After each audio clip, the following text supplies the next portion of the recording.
Hello, Charlie TCG here, and welcome back to Looking Ahead, the series where I break down and analyze the meta, what's happening over in Japan, and how that'll impact our one. Today, I'm going to talk to you about Mew VMAX, more specifically the DTE build. Is it enough to stop Charizard? With a lot of people switching their Spiritoons for Jirachis to help their Sableye matchup, Mew VMAX definitely swung under the radar to be one of the top dogs right now over there in the City League Championships happening over there in Japan. For constant spam of Judge, Iono, Path, and Grabber, it can really stop these big EX-focused decks like Charizard, Gardevoir, Xianpao, and also the likes of Miraidon. So it could be absolutely poised to slow down these decks completely. We're also going to look at some of these new cards that got revealed, some unique EX abilities, as well as also the comeback card mechanic, which Pokemon promised us back in Worlds last year, really see coming to fruition their action plan, and honestly here for it because some very good reprint did get announced.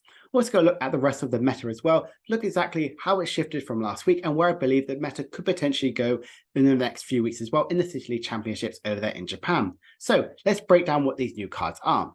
So Armor's EX, I love the ability by taking 80 less damage if it has full HP, effectively having 340 HP. But unfortunately, with it being weak to water and Xianpao being one of the strongest archetypes right now, it's very, very weak to constantly have that full HP and a very mediocre attack. It takes a lot to kind of do a huge amount of damage with it. Glycopod EX, I really like its attack, but it's very costly. 170 damage, and if you discard an energy attached to it, you gotta switch it with one of your bench Pokemon. Now we can switch into likes of Mimikyu, Klefki, or this Snorlax though, which I'm going to talk to you about very shortly. It could be very, very strong in that sort of case, but it's a stage one, it does take a while to get to that 170 damage. Altera EX has a very lovely ability which gets you healed 20 damage from each of your Pokemon, and its attack does 140 damage and it prevents all effects from attacks done to your this Pokemon. Damage unfortunately doesn't count as an effect, but stopping the likes of Sableye, Yogaloop, as well as also the likes of Cresselia is very, very strong and potentially could see some play in Regidrago V-Star as a potential other attacking and could help you in that Lost Box matchup. I'm unsure how playable this could be, but I really like that effect and could see some play later on the line in these Regidrago decks. Whereas Mousehold EX, I absolutely love its ability, which pretty much if it's in the action spot and take any damage from it, even if it's knocked out as well, put 3 damage counters on the attacking Pokemon for each Tandemaus, Mousehold, and Mousehold EX you have in play. Now, if you have a full bench and it is in the action spot as well, you're doing an additional 180 damage your opponent is if they attack into it. That is incredibly powerful, and it also has one of the best named attack ever, Nom Nom Nom Incisors, 120 damage, and you get to draw 2 cards. Did I also mention it's a free retreater as well? So for DTE, it does 100 damage because that the 20 less damage, but also potentially taking 180 damage into it, the opponent's active Pokemon, you're effectively KOing every single single prize Pokemon in the game, which I absolutely love. And if you attack a V-Star attacks into it, you're doing that magic 280 damage. I love this attack, although it's very, very low HP. On all the whole side, I doubt this might see as much play, but it's very, very fun to really talk about as well. Could be a fun rogue archetype. Other new cards got revealed as well. This Toedscruel, a lot of people thought this could kill the likes of Lost Box and Xianpao decks, as cards from the opponent's discard pile can't be put into their hand from the effect of abilities and trainer cards. Now, that still works like Super Rod and also the likes of Raihan. You can still energy accelerate that way as well, get energies back into the discard part, deck as well. But you can't use like the Spirit Energy Retrieval, Clara, and regular Energy Retrieval as well. Very interesting effect from any ability, and could see some play in some control archetype. Esper, I really like as an ability, which pretty much when you get to evolve into it, prevent all damage done from attacks and effects from any of your opponent's Pokemon during their next turn. It does only do 140 damage if you've got a Tulip in your discard pile. It's a good sort of a protection field card. It might take up too much space. I doubt this might see as much play, but I really like the ability. One card which I generally think will see so much play, and specifically in the likes of Control, is Tatsugiri. For a DTE, you get to search your deck for 2 cards, put them into your hand, shuffle your deck, and then switch this Pokemon with one of your bench Pokemon. Like I mentioned, you can have the likes of Klefki, Mimikyu, as well as also block Snorlax, and potentially that Snorlax, that Pokédoll, really helpful in the control. Getting that 2 potential crucial archetypes you might potentially need with really 2 really equally good cards as well, and switch it into a vector of attack, a Pokemon which potentially could really slow down the opponent, like a Mimikyu, like the no retreating Snorlax. I generally think it's absolutely incredible and really will see a huge amount of play in the control archetypes. I do want to briefly mention the Veluza. I think it could see some upplay in Xianpao. For 4 energies, you do 140 damage, which instantly KOs a full HP Shiny Arcana. but I really love the ability for this one. If it's in the active spot and KO'd from your opponent's Pokemon, move 2 water energies from this Pokemon to one of your bench. Having that energy protection is really crucial in Chi-Empower by constantly not utilizing the likes of superior energy retrieval or regular energy retrieval and super rod as well. I like having that extra protection completely, and you can easily get that 120 extra damage from that Chi-Empower, which I absolutely love. And finish off the trainer cards as well. We're looking at Counter Catcher. This card, absolutely so happy this card got re-released and reprinted back in Friday when it was announced. Pretty much, if you're behind in prizes, you get to switch one of your opponent's bench Pokemon with their active spot. This is Boss's Orders by an item card. I love this deck. If you think about the likes of Chi-Empower or any deck that plays Arvin or Irida, this is an instant like you can play a supporter card and get a Gust as well as also something else to really help with it. So Arvin can get a tool card and also a Counter Catcher. You can play it in control and you'll always never really got to take prizes, so it instantly becomes an inclusion of 4 of as well, still having that Boss's Orders as well. So it absolutely is an incredible card to play in it. Defiance Vest I think is very powerful in the likes of Charizard, where if you're behind in prizes, you take 40 less damage from any of your opponent's attacks. Basically giving Charizard 370 HP, nothing is going to KO that very easily. But Snorlax Stolt, I absolutely love. You can only play it if you're setting up on your first turn of the game, and it's effectively 120 HP basic Pokemon, and you can discard it whenever you like in play, but it can't be retreated, it can't be affected by any special conditions, and once it's knocked out, the opponent can't take any prizes. This is very good. Fortunately, you can only really play it on the first turn of the game, on your starting hand, but having it effectively your opponent can't draw and take a prize card is very nice, and really stopping the likes of the opponent really having that aggressive start of the game. And I absolutely love that in like control and potentially the likes of Tatsugiri deck, which gets you switch into it as well. So let's look at how the metagame is progressing right now in the City Leagues in Japan. We can see here that all the decks have kind of been exactly the same position, but the meta share has definitely changed quite drastically. Charizard is right now the top archetype right now, but he's 17.4% of the meta.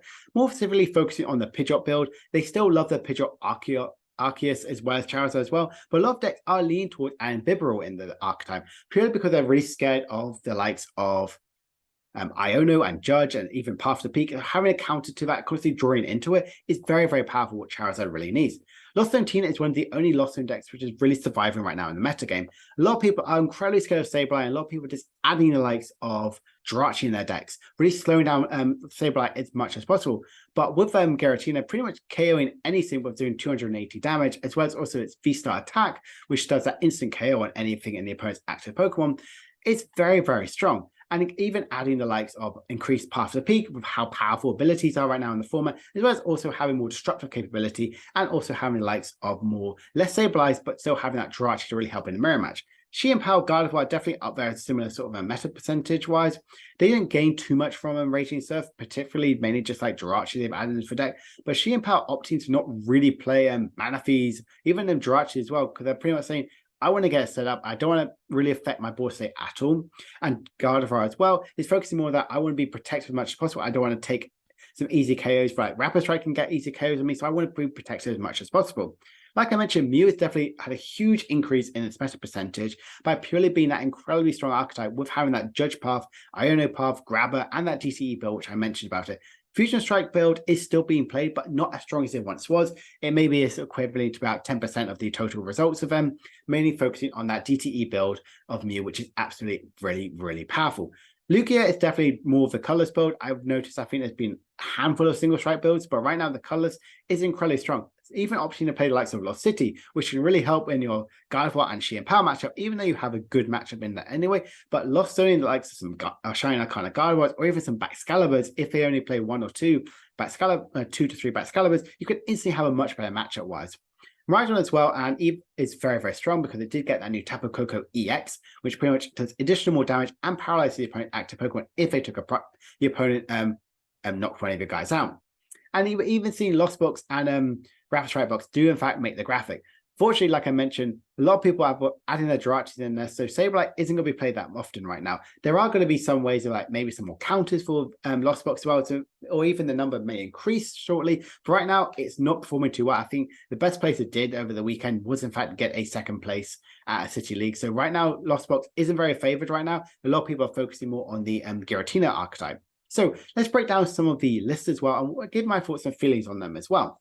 So sorry, not breaking on the list right now. Let's look at exactly where the meta is kind of like shifting in the City Leagues of what is the top archetype. Like I mentioned, Charizard EX is very, very powerful. It is that #1 spot with 7 wins and multiple top 8 and top 4 placements. Power went out quite a bit, but gained quite a few wins and ended up just outplacing Giratina by having more second places and top 4s as well, but also having quite a few top 8s as well. Tina did go down a little bit, but again, a lot of people are attacking in that Jirachi, so it's not going to be as strong as it once was. People are opting to play 1 Sableye or even no Sableyes at all. And that 2 Sableye, which is more common what we play, is a lot less right now in Japan. Mew did join the graphic right now by being in that top 6 archetypes in the City Leagues, but having that 4 wins, 5 second places, 9 top 4s, and 12 top 8s is very, very good and respected for it.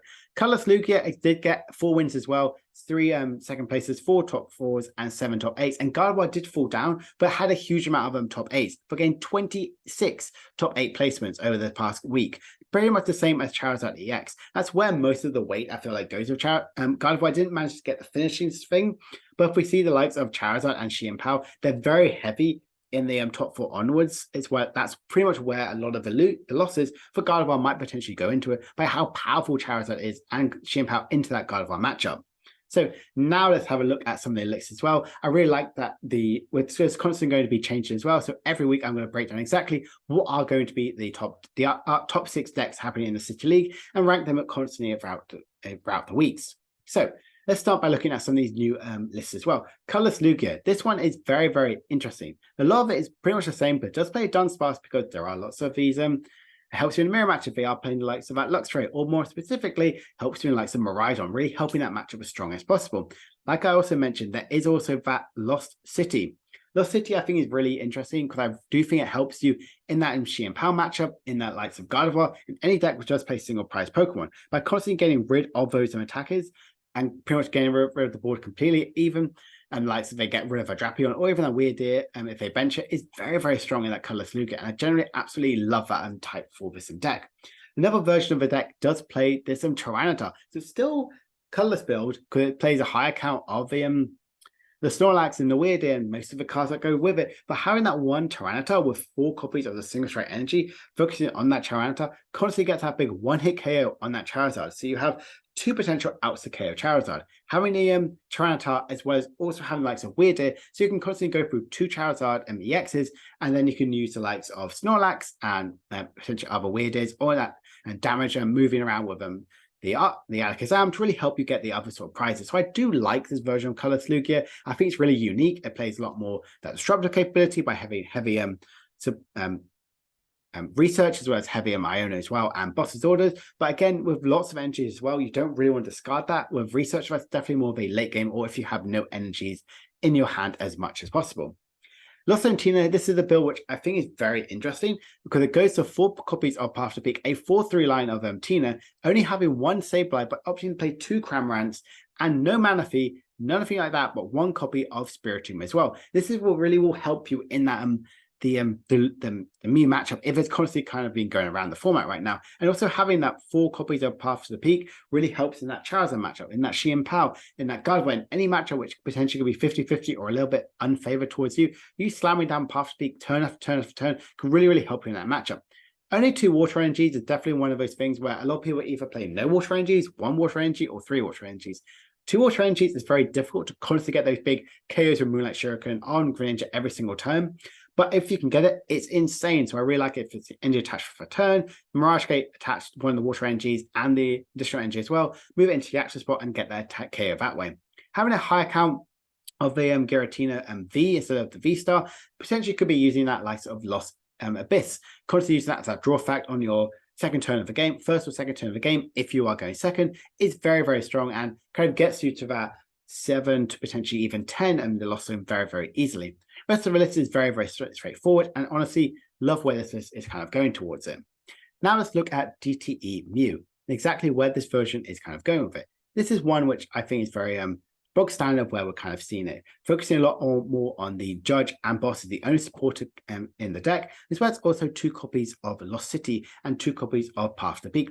Not as spammy as much as that, but having that Lost City can really help you in that Gardevoir matchup by you have 310 HP, very difficult to constantly be KO'd, but if you're constantly spamming Lost City and KOing the likes of their Gardevoirs, and if you're on Shein Power, getting rid of the Baxcaliburs, or if you're playing Lost Box, if you're getting rid of the Tinas and constantly lost zoning them, it's very difficult for them to constantly recover these attacks. So I generally love how consistent this list is, by obviously only are playing those 4 copies of DTE, and but of having these Featherballs, having the Echoing Horn, having Ultra Ball, Nest Ball, the Choice Band, as well as also the Forest Hill Stone. It's very, very consistent, very, very meat to the bones Mew, DTE Mew. Another version of the list is very similar to it, but focusing a little bit more on playing 1 copy of Iono and having that cleansing gloves, so you can get those big one-hit KOs on Gardevoir EXs, which is where the deck definitely struggled with, as well as also having a grabber as well. Only 1 Lost City, but does play the 3 copies of Path to Peak, as well as also a Box to Disaster. I think this list is more common to where we potentially could see DTE builds go. I know we just saw over the weekend over in Peoria, we did see a DTE Mew build do in fact get the top 4 placement and did play the Luxray, which lets your opponent, you get to discard one of the trainer cards they have in your opponent's hand. But I think this DTE build is very, very strong. I love the disruptive capability. I love having the more higher counts of Path to Peak, because that's exactly where this deck needs to be to really have a better matchup in most of these things, to really make this deck more relevant as that big disruptive archetype what DTE Mew was known for. But if we look at this in Shein Power here, we can see that I feel like the lists have kind of been ironed out how I feel Shein Power is kind of progressing. It's definitely focusing more on the Pokestop, drawing for your deck as much as possible, having that 1 Iono for the early game, and having that 4 Iridas for the late game to constantly get your setup, getting your Baxcalibur plus Red Candy, getting your other pieces you might potentially need. But what I like about this is playing a 1/1 line of Palkia. This is definitely more common than what I've seen over in Japan. I love having Palkia in Shein Power because you get that ability, that Star Portal, that extra 3 energy attachments from your discard pile onto any of your Pokemon you have in play. I love that sort of factor. It saves you getting that the superior energy retrieval, and I generally think it can really, really help in this matchup. It's very, very similar to other lists we've kind of seen, except it does play 1 less Pokestop, as well as potentially 1 less the Manaphy as well, which I've definitely seen a lot more common. Like I mentioned, the Manaphy is being cut from most Shein Power decks because people aren't scared for it or respecting the likes of Greninja as much as they should be. Other version as well, this was a 2nd place list, which did in fact play the Gimme Goal, which I like because it has that extra draw factor in the deck, but it looks so inconsistent, but did get that 2nd place finish. Like thinking about like the supporter count, thinking about the stadium, the item cards, it does really focus on the Irida, getting anything you want to get set up completely. But I think it's not as consistently as a lot of people feel like it, but you are using a lot of the superior energy retrieval and that letter to kind of get the energies from your discard part of your deck, and then you can get discarding that about it with the likes of Golden Goat potentially in the later game. So it's interesting enough, but I don't know if it really would fit. It really helps Shein Power completely. Other versions, let's look at Charizard. This is definitely a more common build, which I've noticed over the past week there over in Japan, that adding likes that Bibarel, like I mentioned, to really help you in the matchup against the likes of that Judge Path or Ione Path, really slowing down, your opponent trying to slow you down as much as possible. By having that Bibarel can really help you with that consistency, because they're drawing into anything else. What I love about this, it does play the Chatot. And I bet you probably haven't seen this Chatot for ages, but the Chatot is basically Mawile.